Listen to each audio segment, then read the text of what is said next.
জাতীয় বিশ্ববিদ্যালয় এবং ঢাকা অধিভুক্ত ৭ কলেজের সমাজকর্ম বিভাগের চতুর্থ বর্ষের শিক্ষার্থীবৃন্দ এবং পিলিটু মাস্টার শ্রেণীর শিক্ষার্থীবৃন্দ, আজ আমরা পরিসংখ্যানের একটি গুরুত্বপূর্ণ অঙ্ক শিখব, আর তা হলো মধ্যমা নির্ণয় শিখব।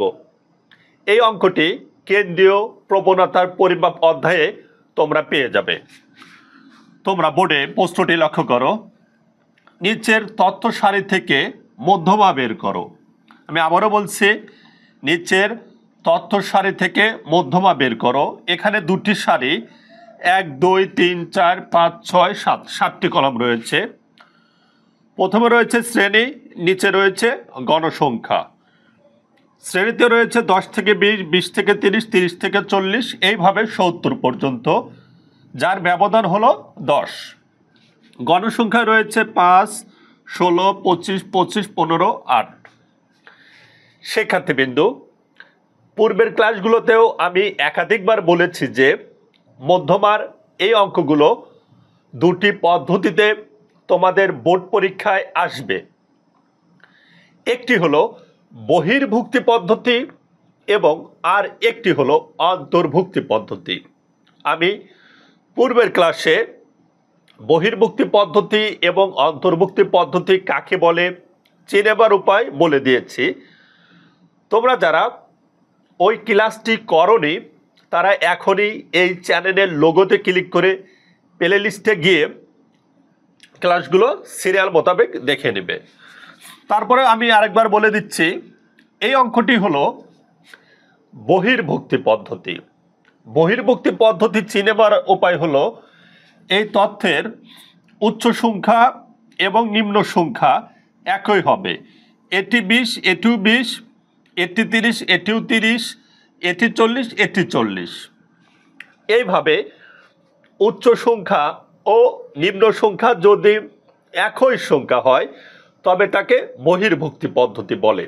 তাহলে আমরা জানলাম এই অঙ্কটি তোমাদের বোর্ড পরীক্ষায় দুটি পদ্ধতিতে আসবে।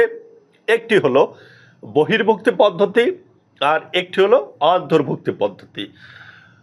মধ্যমার এই অঙ্কটি আজ আমরা শিখব বহির্ভুক্তি পদ্ধতিতে। ওকে, শুরুতে আমরা সমাধান দিয়ে লিখব আমরা জানি। ওকে, সমাধান দিয়ে আমরা লিখব আমরা জানি মধ্যমা। আমরা জানি মধ্যমা। সংক্ষেপে একে ME দ্বারা প্রকাশ করা হয়। সূত্র হলো ln বা ln plus n/2 minus CF FM গুণন C। এখানে অনটি তোমরা বাংলাও দিতে পারবা, আবার ইংরেজিতেও দিতে পারবা। তবে সংখ্যাগুলো তোমাদের বাংলাতে যদি এইগুলো আসে বাংলাতে দিতে হবে, ইংরেজিতে আসলে ইংরেজিতে দিতে হবে। শুরুতে আমরা মধ্যমার সূত্রটি লিখব।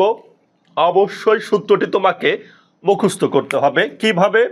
ln plus n/2 minus CF ভাগ হলো FM গুণন হলো C। আশা করি বুঝতে পেরেছ। তোমরা অবশ্যই সুন্দর করে উঠিয়ে নিবে। প্রথমে আমরা সূত্র লিখব। ওকে, যেহেতু আমার এখানে জায়গা কম তাই অবশ্য আমাকে মুছে দিতে হবে।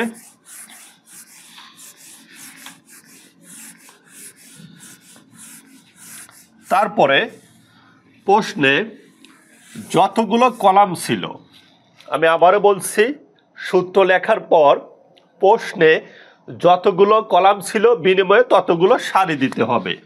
অর্থাৎ আমাকে 7টি সারি দিতে হবে।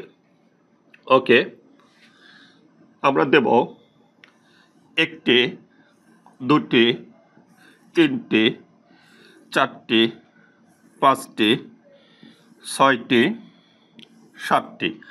আর মধ্যমা নির্ণয়ের জন্য সর্বদা 3টি কলাম হবে।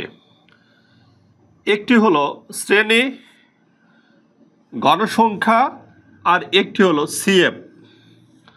শ্রেণী, গণসংখ্যা, CF, এই 3টি কলাম হবে, তোমাকে মুখস্থ করতে হবে। শ্রেণী সংক্ষেপে বলা হয় CI, তুমি CI দিতে পারবা। গণসংখ্যার সংক্ষেপে এফ, আর একটিও হবে ক্রমযোজিত গণসংখ্যা, ক্রমযোজিত গণসংখ্যার সংক্ষেপে সিএফ। সংক্ষিপ্ত রূপ দিলেই চলবে। ওকে, তারপর আমাদের প্রশ্নে যা যা ছিল আমরা তাই তাই উঠিয়ে দেব। শ্রেণীতে ছিল 10 থেকে 20, 20 থেকে 30, এইভাবে।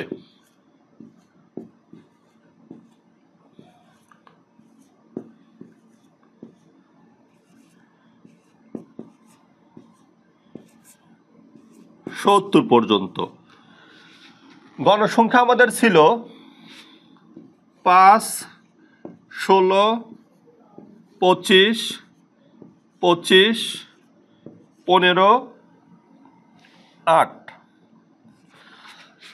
আমাদেরকে এন দ্বারা যোগ দিতে হবে। গণসংখ্যাকে বড় হাতের এন দ্বারা যোগ দিতে হয়, যোগ দিলে হবে আমাদের 94, 94। ওকে, কত হবে আমাদের? 94। তাহলে আমরা শ্রেণীর জায়গায় শ্রেণী বসিয়ে দিলাম, গণসংখ্যার জায়গায় গণসংখ্যা বসিয়ে দিলাম, এবং গণসংখ্যাকে আমরা যোগ করব বড় হাতের এন দ্বারা। এখন আমরা সিএফ, এই কলাম বা এই ঘরের কাজ করব। সিএফ কিভাবে বের করতে হয়? প্রথমে এখানে 5 লিখব, 5-এর সঙ্গে পরের গণসংখ্যা যোগ করব। 5 যোগ 16 আমাদের হবে 21। তারপরে যোগ করব 25, আমাদের হবে 46। আবার যোগ 25, 71 যোগ 15, 86 যোগ 8 আমাদের হবে 94। ওকে, আশা করি টেবিলটি তোমরা 100% বুঝতে পেরেছ। এখন আমরা মধ্যমার সূত্রের জন্য মধ্যমা শ্রেণী বের করব। মধ্যমার মান বের করার জন্য কি প্রয়োজন হবে? মধ্যমার শ্রেণী প্রয়োজন হবে। সেইটি প্রসেস করে বের করব। আশা করি তোমাদের কাছে সহজ মনে হবে। তোমরা যেহেতু সম্মান বা মাস্টার শ্রেণীতে পড়ো, তাই তোমাদেরকে অবশ্যই অঙ্কের নিয়ম শিখতে হবে। আর অঙ্কের নিয়ম যদি ভালোভাবে শিখতে পারো, একটি ভালোভাবে শিখতে পারো, ওই নিয়মের একাধিক অঙ্ক তোমরা নিজ থেকে সমাধান করতে পারবে। আর আমাদের ইউটিউব চ্যানেল থেকে তোমরা সামান্য পরিমাণে শিখতে পারবে, তাও আবার এলোমেলোভাবে। তোমরা যদি গুছিয়ে সিরিয়াল মোতাবেক শিখতে চাও, প্রাইভেট বা কোচিংয়ে না গিয়ে ঘরে বসে থেকে পড়াশোনা করে ভালো ফলাফল করতে চাও এবং বোর্ড পরীক্ষায় 100% কমন পেতে চাও, তাহলে আমাদের কাছ থেকে এই বিষয়ের ফুল পেইড কোর্সটি সংগ্রহ করো খুব সামান্য পরিমাণ অর্থের বিনিময়ে। আমরা পেইড কোর্সটি এমনভাবে সাজিয়েছি যেখানে তোমরা প্রতিটি অধ্যায়ের প্রতিটি ক্লাসগুলো সিরিয়াল মোতাবেক দেখতে পারবে। ফুল পেইড কোর্স কিনতে চাইলে বা এই বিষয়ে ডিটেলস জানতে চাইলে স্ক্রিনে দেওয়া নাম্বারে যোগাযোগ করবে। ওকে, এখন আমরা লিখব মধ্যমা নির্ণয়। মধ্যমা নির্ণয়। শুরুতেই বলেছি মধ্যমার জন্য বা মধ্যমা নির্ণয়ের জন্য মধ্যমা শ্রেণী বের করতে হয়। আর মধ্যমা শ্রেণী বের করার নিয়ম হলো এইভাবে। আমরা লিখব এখানে n/2। n হলো আমাদের 94, ভাগ হলো 2। তাহলে 94/2 আমাদের হবে 47, যা কথায় লিখতে হবে সিএফ সারণী। যা সিএফ সারণী, এই 47 সিএফ সারণী দেখো যে 71-এর মধ্যে রয়েছে।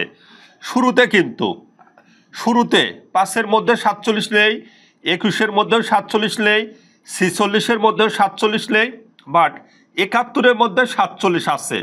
তাই আমরা লিখব যা সিএফ সারণী 71 এর মধ্যে অবস্থিত যার শ্রেণী এই বরাবর শ্রেণী 40 থেকে 50, যার শ্রেণী 40 থেকে 50। অতএব বা সুতরাং 40 থেকে 50 হলো মধ্যমা শ্রেণী। আশা করি মধ্যমা শ্রেণী কিভাবে বের করতে হয় সেটি তোমরা 100% বুঝতে পেরেছ। ওকে, তোমরা লিখে নিবে, পুনরায় আবারও আমি মুছে দেব, দিয়ে সূত্র লিখবো আর কি। ওকে, সূত্র লিখে মান বসিয়ে দিলে আমাদের অ্যান্সার হয়ে যাবে। ওকে, মধ্যমার সূত্রটি লিখব,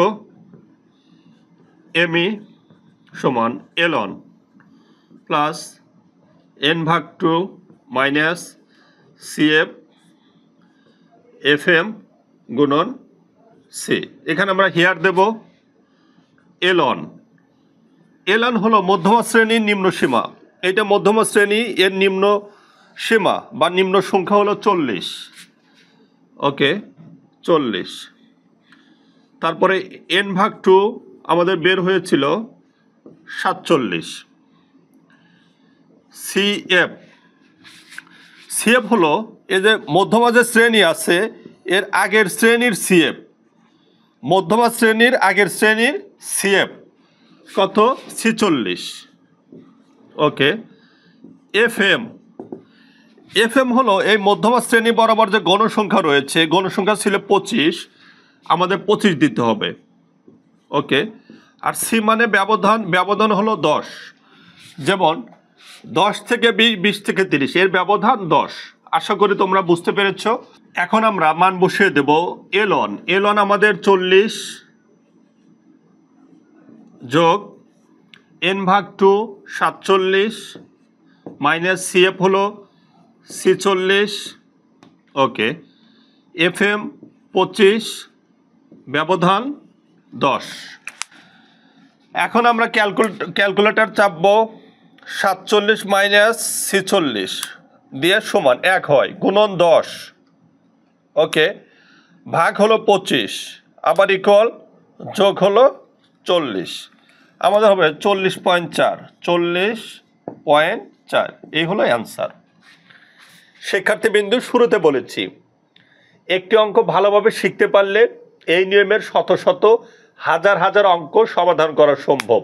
আমি মধ্যমার যে অঙ্কটি শিখিয়ে দিলাম, এই অঙ্কটি যদি তোমরা মনে রাখতে পারো এই নিয়মের হাজার হাজার অঙ্ক সমাধান করতে পারবে।